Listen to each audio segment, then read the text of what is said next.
A bit of bad news for the Sacramento Kings following the euphoria of landing DeMar DeRozan. 13th overall pick Devin Carter is set to have shoulder surgery and will more than likely miss the start of next season. We'll break that down. Plus, Nate Tomlinson, one of Devin's coaches at Providence, joins me to discuss who Devin was in college and his journey to the NBA. It's all right here on Locked On Kings. You are Locked On Kings, your daily Sacramento Kings podcast, part of the Locked On Podcast Network, your team every day. And now, ladies and gentlemen, it is that time for another episode of Locked On Kings.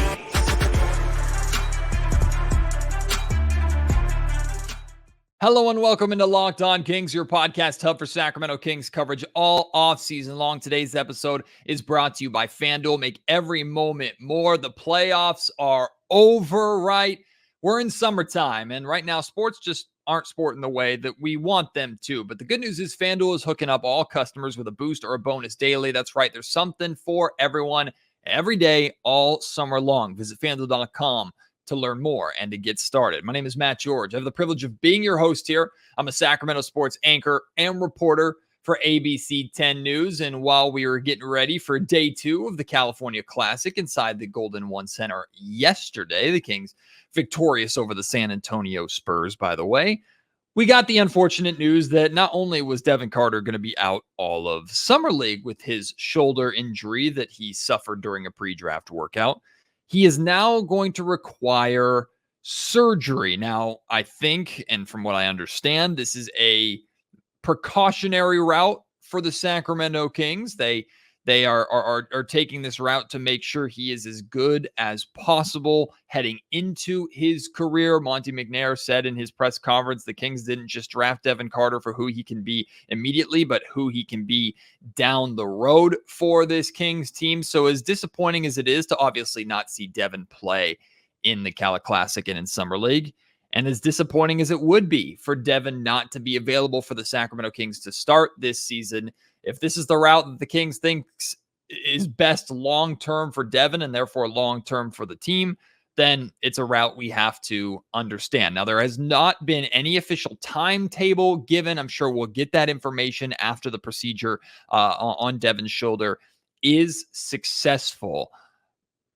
But the belief is that he will likely miss or is going to miss sometime at the start of the season. Now, what concerns me or the most about that is not so much that he won't be available for the Kings right out of the gate. Because look, he's a rookie. And as much as we all believe and are hoping that Devin can help this Kings team, I was not of the belief that Devin Carter was going to be a starting 2 guard for the Sacramento Kings right away. I was also not of the belief that Devin Carter was going to be ready and able to hit the ground running as a firm part of the Kings rotation, playing 15 to 20 minutes a night off of the bench. Maybe it was possible, and if he did turn into that, that would have been fantastic, right? But that wasn't the expectation. The Sacramento Kings believe that Devin Carter will help this team win basketball games. Monte McNair said even with the playoffs, there's so many Devin Carters that you see making impacts in the playoffs, and the Kings just got one of theirs now to help with that. So obviously the Kings believe that Devin can be an impactful player. They never would have drafted him. But when you look at this roster and you look at the core that they brought together, now you add in the addition of DeMar DeRozan, and the Kings still aren't done this offseason, right? Now you start to look at it and go, okay, this roster should be in a really, really good spot, regardless of Devin's ability to play. And then when Devin is able to play, when he comes back from this injury, or when he plays to a level that Mike Brown and the coaching staff are comfortable enough getting him out there consistently, at that point, he's a bonus. He's a boost to what the Sacramento Kings are already doing well. Of course, the defense that Devin Carter brings, the rebounding that Devin Carter brings, these are things that this Kings team can absolutely use from day one. Now, more than likely, they won't have it. But the most disappointing part to me about Devin likely missing the start of the season is Devin missing training camp? Because practice time during the NBA season is not rare, but it's not consistent, right? Because there's so many games and travel days and trying to rest. It's an 82 game season. You have to make sure your players are resting and recovering. You have shoot-arounds before games, but shoot-arounds are glorified walkthroughs and getting loose, not really practicing and working hard and developing players. The training camp period, those couple of weeks, plus preseason as well, where you're in the lab, you're in the gym every day, working and grinding and developing and growing and getting comfortable together and implementing your system. Those days are, I think, so important to every player, but especially a rookie who's trying to find their fit, not just with their new NBA team, but find their comfort level in the NBA period. So Devin missing that part of the year potentially with this shoulder injury, that to me is what's most concerning or disappointing. Not that he can't overcome it. Look, Keegan Murray was available for the majority of training camp. But remember, Keegan Murray missed the end of preseason and missed the start of his rookie season, remember, because he had COVID. He was in health and safety protocols. So I know that's different than a actual legitimate injury, but obviously Keegan was able to miss part of the start of the season and was just fine, right? And he turned into the great player that he is today and the great player and an impactful rookie that he was for that team 2 seasons ago. So it's not a doom and gloom thing of, oh, Devin missed training camp and Devin's missing the start of the season. Man, it's going to be hard for him to break his way into the lineup. The Kings might not get, he might not be ready to make the impact that the Kings need of him right away. We might have to wait till year 2 or year 3 for the best of Devin Carter. Maybe, but that's not guaranteed just because Devin is missing the season. However, I think that training camp time where Mike Brown gets his hands on him and Doug Christie gets his hands on him and the Kings coaching staff, Jay Triano, gets his hands on him and they just get to work with them all day long. I think him missing that is pretty important. That being said, it's not like he's leaving. He's not pulling a Marvin Bagley and rehabbing on his own and working on his own in his hometown, right? He's going to still be here from the second he has his surgery. And when he starts his rehab process, he's going to work with the Sacramento Kings training staff to get back to full strength. He's going to still be in the gym with the Sacramento Kings. He's already now with the summer league team.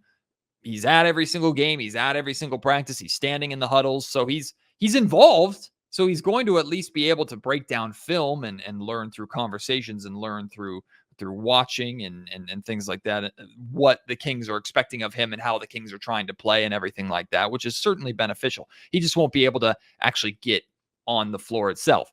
But to me, the good news about Devin Carter is you can almost unleash him, right? I think from what I understand about Devin Carter as a player, and you'll learn even more about him when I play my interview with Nate Tomlinson here in just a second.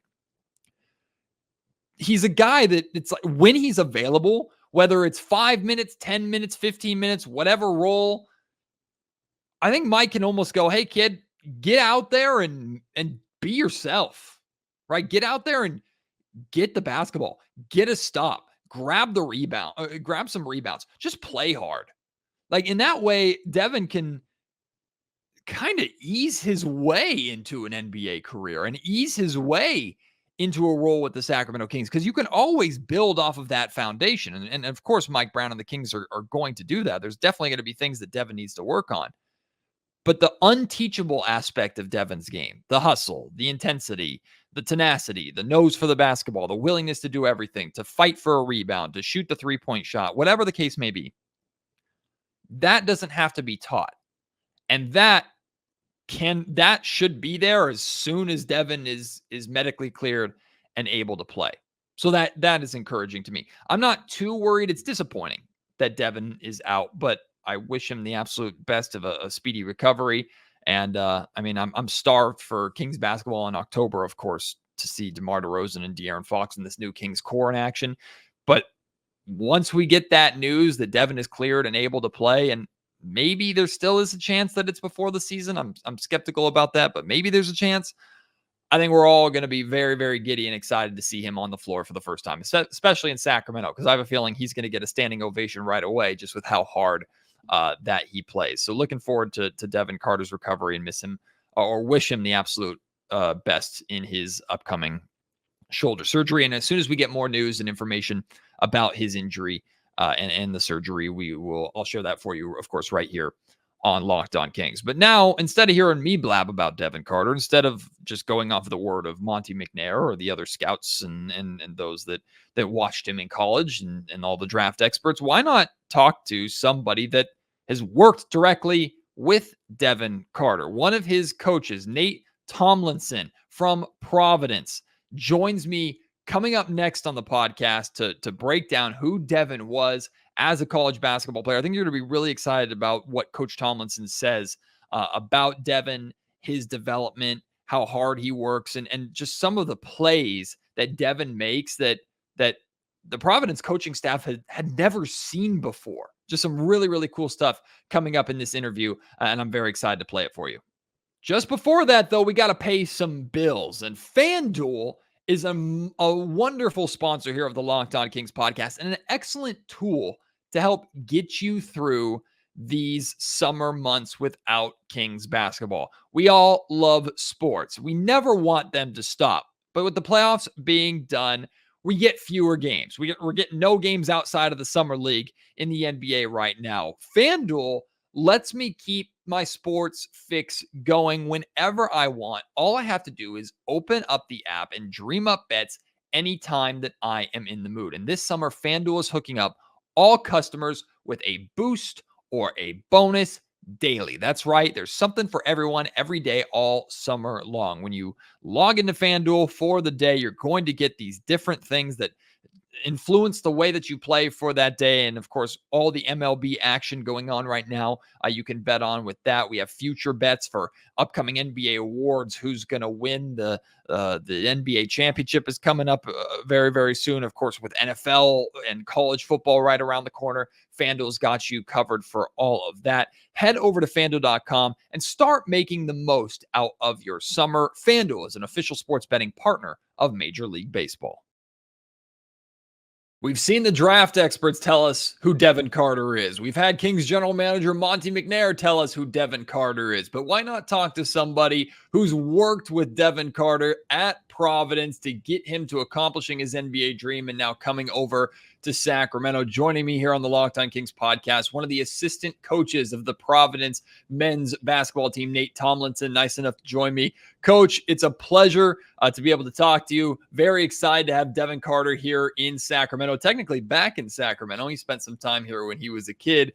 But first off, I mean, how excited is Providence for Devin to accomplish this goal and to be selected 13th overall? Yeah, well, I'm sure you guys have felt the Providence fan base with all the support that's flooding the Kings' way. But super, super excited for Devin. I think he's although the time difference is a little tough for us on the East Coast, we're going to have to, stay up late to watch him play. We think he's ended up in a great spot, great coach, great ownership and an organization with a lot of history. So we're over the moon for Dev. It's funny, some of the first things that jump off the page when you watch Devin's game is the stuff that you can't really coach, right? It's the tenacity that he plays with, the hustle, the effort that he gives, the willingness to dive on the floor for 50-50 balls and give his all on whatever he's doing. What was it like working with that, being able to get your hands on a player, a young player, and develop him when he brought the willingness to do everything to the utmost extreme like he does? Yeah, well, it's twofold. One, he gets a long leash from us, right, when he's playing so hard and sacrificing his body, like you said. So, we give him a lot of freedom on the offensive end to, go have fun and play because he does those sorts of things. And then he challenges you as a coach. He does some things that you haven't quite seen before, and you're like, well, maybe everyone else should do this, but Dev, you can kind of navigate and do whatever you want to do on the defensive end because you just make some plays that, quite honestly, only he can make. And he's done that, numerous times. We only got to coach him for 1 year, and in that short year. He made some defensive plays that I've literally never seen before. On the court, just some, way out of position, whether he's contesting behind two guys and blocking shots, just things that, you shouldn't be able to do at his height and his stature, but he's got the heart and he's got the athleticism to make those plays. So we gave him a long leash on the offensive end with just how competitive he was. And then defensively, he really challenged us because just some plays he could make that others couldn't. From day one, when you first saw Devin and got to work with him, to the last day that he was at the program before leaving to go for the draft, where was the biggest area of growth, or what stood out to you the most about who he was at the end of that journey compared to the beginning? Yeah. So when we got the job when it was March, April, something like that last year, we broke down the roster and quickly, identified Dev and some others as, the real pinnacle kind of parts and the guys, the foundation of the program, and guys we really needed to keep on board. And when we came up here, I met with him day one, and he actually picked me up from the hotel in his white Jeep with the orange rims, as Miami as you could get. But super humble, super, super humble. That's what kind of jumped off, the page at me straight away, was just how genuine he was. And we were quickly able to bond, over a meal, and then jumped in the gym right away. And, I studied his game on tape before I studied him as a human, and looking at his numbers, and, didn't really make sense why his shooting percentages were as bad as what they were. After spending time with him in the gym, he was, 90% shooter in all the drills we did. And just his willingness to learn and listen. We were the third coaching staff in 3 years. So, as a young kid, you go back to high school as well, he transferred. So being able to listen and take coaching was probably the thing that I think helped him the most in this short term, we spent with him. Devin was asked about the growth of his three-point shooting in his press conference after the draft, and he credited your coaching staff as giving him the confidence and giving him the green light to shoot. And it's not just that his percentages went up, Coach. It's how much the volume of his three-point shots and his attempts went up, which I think almost speaks more to the development than the actual percentage going up does. Was it really, in your mind, just a confidence thing of giving him the freedom to be able to do it? Or did he do something technically? Like, what did you notice in that 1 year of him as a three-point shooter that makes you think this is not an outlier year? This is more of who he actually is as a shooter. Yeah. So like I said, day one, I realized, okay, he's not as bad of a shooter as the numbers say from day one. Then you take a little deep, more of a deeper diver into the film, over 2-3 years of film. And it's, kind of some shot selection, which is on him, and which is a system type of a deal. In our system, we like to, we space and shoot a lot of threes. So we knew his attempt rate was going to go up, and we wanted him to do that. But no, it wasn't anything. We didn't mess with his shot at all.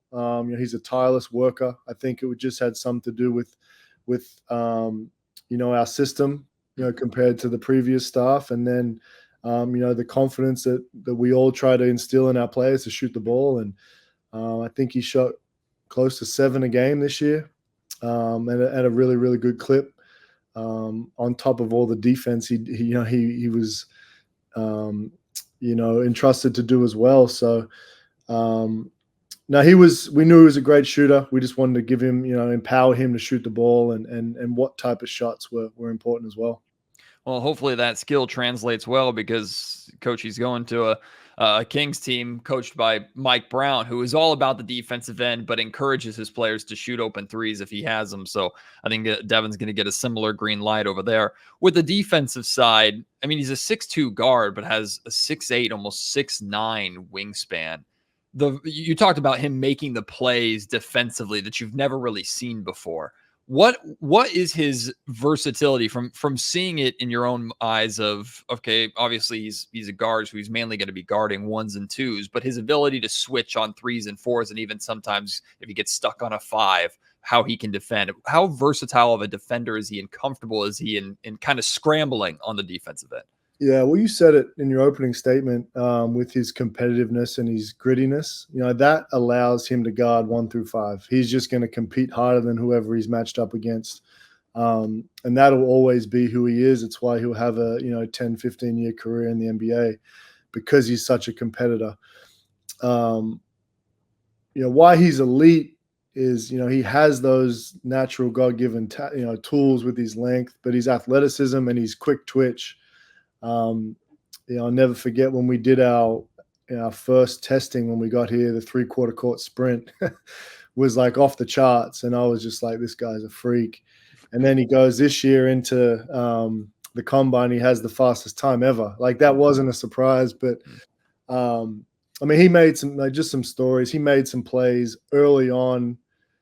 It was a scramble situation. He was guarding a guy who had him beat, but he was able to contest the shot. The guy turned down the shot and threw it to the wing. He was able to land and then get over there to the wing and contest that three. He contested 2 shots in like 2 seconds. I'd never seen that type of a play before. And then there's a play at Oklahoma that just sticks in my mind. It was like a field goal punt block, where they jump up behind. Yeah. I'm not a football guy, but there was like 2 Oklahoma guys setting a screen, and he was able to, jump up behind them and block that shot. Just things that I've never seen before, especially from a guy that you said is about, 6'2", 6'3". Just that competitiveness on the defensive end kind of makes him stick out. This episode of the Locked On Kings podcast is also brought to you by BetterHelp. Of course, the physical part of sports is what we all pay attention to, and just the unbelievable ability of these athletes to play at an elite level. But over the years, the mental aspect of the game and the mental aspect of players has gotten more and more and more important. Mental health for everyone should be stressed and taken care of just as much, and sometimes even more, than your actual physical body. Your brain runs everything, right? And if your brain and your mentality is not doing well, it can have a drastic effect on your physical and everything else.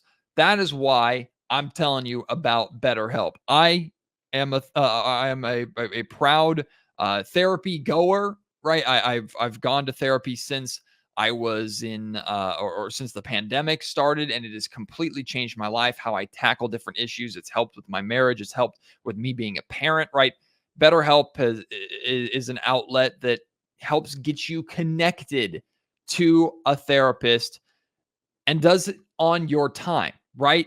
Therapy is not always easy to fit into the schedule. Carving out an hour and a half, or however long to go and meet with somebody and talk to them in our daily life, that's difficult to do. Well, BetterHelp is entirely online. It's designed to be convenient, flexible, and suited to your schedule. All you do is fill out a brief questionnaire, and you'll get matched with a licensed therapist. And the cool thing about BetterHelp, if you don't vibe with that therapist right away, because it's a relationship, right? There has to be trust. If you're not feeling it, that's totally okay. Just like if you're not feeling the doctor that you get, you can switch your therapist at any time for no additional cost. Start focusing on your mental self. Start taking care of your mental self with BetterHelp. Visit BetterHelp.com/LockedOnNBA today to get 10% off your first month. That's BetterHelp, HELP.com/LockedOnNBA.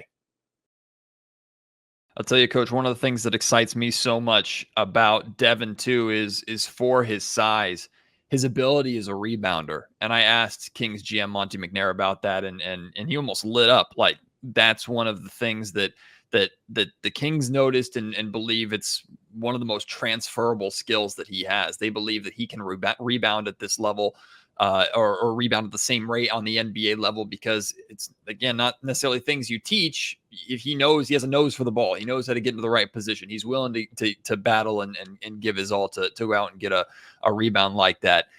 What did you notice about that part of his game and where that comes from? And I know there was an injury to one of your bigs, so he had to kind of take on a lot of the rebounding responsibility himself. Can you just talk about his development, or just what you notice about him as a rebounder from the year that you worked with him? Yeah, again, it just comes back to the competitive nature of him. Just a knack, kind of tenacity just to go get the ball. Whatever the situation is, a loose ball, a rebound, it's a free ball. And it's a time when we tell our players to be, as selfish as possible, as rebounding it. And, in our system, I told him, if you rebound it, the ball's in your hand, man, go, you're the point guard, go make a play. So, and he became really, really good in transition, off those defensive rebounds of pushing the ball and making right plays. But he just has a knack for the ball, and he has an athleticism and length, obviously, to go up and get it pretty high as well. We've seen a lot of the film, and obviously being a point guard, the ball is going to be spending a lot of times in your hands. He's going and joining a Sacramento Kings team that has a couple of really, really established ball handlers already in De'Aaron Fox and Malik Monk. Not that he won't get opportunity as the backup point guard when both those guys need a breather, but his ability to play off the ball as well. He seems very confident in it, and I think he seems excited to play next to either or both of those guys at any given time. What is your perspective on how good he is capable of being and how he played at Providence off the ball? Yeah, I think, again, in our system, he has to do both, and he was taught how to do both. Has played more off the ball his whole career, honestly, until this year. We put the ball in his hands a lot more. And his growth from, the summer to the end of March, middle of March was huge. He was seeing coverages he wasn't normally seeing. Was getting double teamed so much, coming off ball screens. So his development over the last year was really fast tracked because he took such a step as a scorer. He was seeing all these different looks and coverages, which is going to be great for him at the next level. But just understanding, when to make the right play, different tags, different reads. And then having the ability to play off the ball, which I think he naturally has as well. But the development for him on the ball, in ball screen, in handoff situations really, really got better as the season went on. And that's what I'm most proud about. I think it's really going to suit him well, taking that step to the NBA. I think we've talked about all the things that really jump off the page when you see him, but there are always things about players that don't get talked about as much that should. Are there any aspects that come to your mind of who Devin Carter is as a basketball player, or even as a person, that you haven't really heard talked about or seen talked about, or people or the Kings don't necessarily know or will discover soon what they're getting? Yeah, I think, like I said, he picked me up in a white lifted up Jeep with bright orange rims on it. And I was like, here we go. But no, he's down to earth, humble, can crack a joke. Just one of the boys, really, really fit in, was great with our young guys. We had a lot of different pieces come in last year, with the new staff coming on board, and he was a really, really good teammate. I think that's what Sacramento is going to get above everything else. He's just a good, down-to-earth dude, and a great teammate that ultimately just wants to win. I think that's where his competitiveness is driven from, is just wanting to win. And then, Coach, finally, I know you mentioned Providence fans. Friar Nation is going to be paying close attention to Sacramento Kings basketball now with Devin being over here. You guys obviously have a job to do. The college basketball season goes on at the same time. How closely are you and the staff going to be paying attention to what Devin is doing, and when can we expect you out here to Sacramento for a game? Yeah, I mean, we'll be paying close attention when the schedule comes out. I'm hoping they'll be up here in Boston at least once, and then we'll see if our schedule matches up. We're fortunate to play in a lot of NBA cities, so hopefully it matches up. But it is a long flight out to Sacramento. I'll get Coach English to get the private jet set up, or maybe Sacramento can send it. Maybe Sac can send it and pick us up. And now we'd love to get out there. I'm actually an old school Sacramento Kings fan back from the white chocolate days. He was my favorite player growing up. So I sent Dev a picture of my old jersey the other day. So he was Jason Williams was 55, and Dev's 22. So no, I'm a big Sac fan. You didn't try and convince him to take 55. It's still available. Somehow white chocolate's not retired yet in Sacramento. Well, it should be in my eyes, but 22, it's kind of similar to 55 backwards. So it's there you go. Nice. Yep. Well, we got to get you out here to Sacramento sometime to catch a game inside the Golden One Center. Just knowing this Kings fan base too, they're so starved for winning and success, of course, but this fan base rewards and loves to celebrate effort and heart, to the point where if Devin picks up someone 94 feet before the play is even done, he'll start to get a standing ovation. But especially if he completes it with a steal or a stop, man, he's going to be loved here in Sacramento. So I'm really excited about that. Sacramento's very thankful to you, your staff, his teammates, everybody at Providence for building him and molding him and getting him to the position to where he is today. And the Sacramento Kings are looking forward to kind of reaping some of the rewards of your work and turning him into hopefully a future champion here. So thank you for your work. And of course, thank you for coming here on Locked On Kings. We appreciate it. Of course. No worries. Thanks, Matt. Huge thank you to Coach Tomlinson for joining me here on Locked On Kings. It was very fun to get his perspective. And I don't know about you, I'm even more excited about watching Devin Carter play and suit up for the Sacramento Kings. Unfortunately, we probably will have to wait a little bit longer for that with his injury again. Any news that comes out about this shoulder surgery, any kind of timeline or anything like that, I will share that for you in the very near future. You might have noticed I didn't do a podcast last night after day 2 of the California Classic. I will be doing by the end of the Classic, which the last day technically of the Sacramento portion of the Classic is tomorrow. I plan on doing like a California Classic wrap up of what I've noticed from Keon Ellis and Mason Jones and Colby Jones and any of the other guys that stand out before the Kings actually head to Las Vegas for Summer League. I'm not going to Vegas this year. Got other things to cover and to handle here in Sacramento, but that doesn't mean that I won't be paying close attention and we won't keep the content rolling on as we get through these long summer months and try and get closer and closer to the start of the Sacramento Kings season. I appreciate your support as always. Can't wait to have you join me on the next episode of Locked On Kings. Until then, my name is Matt George. You've been listening to the Locked On Kings podcast, part of the Locked On Podcast Network.